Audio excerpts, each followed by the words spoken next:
តុផលនៃភាពខ្វះលុយចាយនៅចុងខែតែយើងដឹងទេថាការដែលទម្លាប់ចាយច្រើនជាមូលហេតុមួយដែលធ្វើឲ្យយើងខ្វះខាតហើយវាក៏ជាបញ្ហាមួយដែលមានមនុស្សជាច្រើនដែលកំពុងជួបប្រទះផងដែរហើយវាកើតឡើងមកស្ទើរតែគ្រប់គ្នាទៅហើយជាពិសេសនោះគឺយុវជនតែម្ដងហើយខាងក្រោមនេះគឺជាចំណុចមួយចំនួនដែលជាមូលហេតុនិងជាកំហុសដែលយើងបានប្រព្រឹត្តហេតុផលទី1សម្អីមិនគិតពីអនាគតយើងភ្លេចគិតអំពីគោលដៅនៅថ្ងៃខាងមុខដែលយើងបានដាក់ឬក៏អាចនិយាយបានថាយើងមិនបានគិតតែម្ដងប៉ុន្តែយើងបែរជាគិតអំពីរឿងស្បាយៗនៅពេលបច្ចុប្បន្នជាជាងគិតដល់អនាគតរបស់យើងទៅវិញហើយការដែលធ្វើរឿងបែបនេះវាមិនមែនជាទង្វើល្អដើម្បីសន្សំប្រាក់ទុកសម្រាប់តម្រូវការនៅពេលក្រោយនោះទេដូចនេះយើងត្រូវតែចេះបែងចែកឲ្យច្បាស់នៃការចំណាយទៅលើភាពសប្បាយតែមួយគ្រាចំណុចទី2មិនសូវគិតអំពីការសន្សំប្រាក់ដោយសារតែយើងត្រូវចំណាយប្រាក់ជាច្រើនដែលយើងមានលើសប្រាក់ដែលយើងរកបានដែលជាហេតុធ្វើឲ្យយើងគ្មានប្រាក់សេសសល់ដើម្បីសន្សំហើយចុងក្រោយមានតែញ៉ាំមីកំប៉ុងនៅចុងខែគ្មានប្រាក់សល់ទុកសម្រាប់សន្សំឬក៏ចាយឲ្យគ្រប់ដល់ចុងខែគិតតែសប្បាយផឹកស៊ីនិងស៊ីផឹកហើយនេះគឺជាអ្វីដែលយើងគួរតែគិតឡើងវិញចំណុចទី3គ្មានផែនការនៅក្នុងការរៀបចំសាច់ប្រាក់យើងមិនបានគិតនិងមិនបានរៀបចំផែនការនៃការចំណាយរបស់ខ្លួនតើក្នុងមួយខែតើយើងគួរចាយអស់ប៉ុន្មានឬក៏គ្រាន់តែចាយទៅតាមដែលចង់ចាយតែប៉ុណ្ណោះទេឬ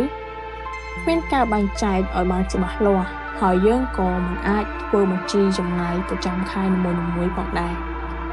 ហើយការដែលយើងគ្មានបញ្ជីនេះហើយដែលធ្វើឲ្យយើងមិនអាចគ្រប់គ្រងទៅលើការចំណាយរបស់ខ្លួនបានហើយនៅពេលណាដែលយើងមិនអាចគ្រប់គ្រងវាបាននោះយើងនឹងចាយលុយរបស់យើងដោយមិនគិតអំពីភាពខ្វះខាតនៅពេលក្រោយផងដែរតែប្រសិនបើយើងកំពុងតែប្រព្រឹត្តនៅកំហុសទាំងអស់នេះហើយសូមកុំបារម្ភអំពីបញ្ហានេះអីយើងអាចដោះស្រាយតាមដំណោះស្រាយដូចខាងក្រោមនេះបានវិធីទី1គឺបែងចែកប្រាក់ដែលត្រូវចំណាយតាមខែនីមួយៗរៀននៅអ្វីដែលយើងបានចំណាយហើយបន្ទាប់មកគណនាអំពីចំនួនទឹកប្រាក់ដែលយើងត្រូវចំណាយប្រចាំខែនោះថាតើអស់ចំនួនប៉ុន្មានប្រសិនបើវាច្រើនជាងអ្វីដែលយើងអាចរកបាននោះមានន័យថាយើងត្រូវតែប្រុងប្រយ័ត្នហើយគួរតែពិនិត្យនិងរៀបចំឡើងវិញវិធីទី2បែងចែកប្រាក់ទៅតាមតម្រូវការងារផ្សេងៗរបៀបនៃការសន្សំប្រាក់គឺយើងគួរតែបែងចែកប្រាក់ដែលមានទៅតាមតម្រូវការនីមួយៗដែលបែងចែកមួយផ្នែកទៅលើការសន្សំឬក៏វិនិយោគទៅលើអ្វីមួយក៏បានវិធីទី3រៀនអំពីរបៀបនៃការគ្រប់គ្រងប្រាក់សូមចងចាំថាការគ្រប់គ្រងប្រាក់វាមិនងាយដូចអ្វីដែលយើងគិតស្រួលទេដូចនេះយើងត្រូវតែប្រើការព្យាយាមបន្តិចនៅក្នុងការរៀបចំផែនការរបស់ខ្លួនដោយបង្កើតនិងពិនិត្យទៅលើការចំណាយរបស់ខ្លួនជារៀងរាល់ខែដើម្បីឲ្យដឹងថាអ្វី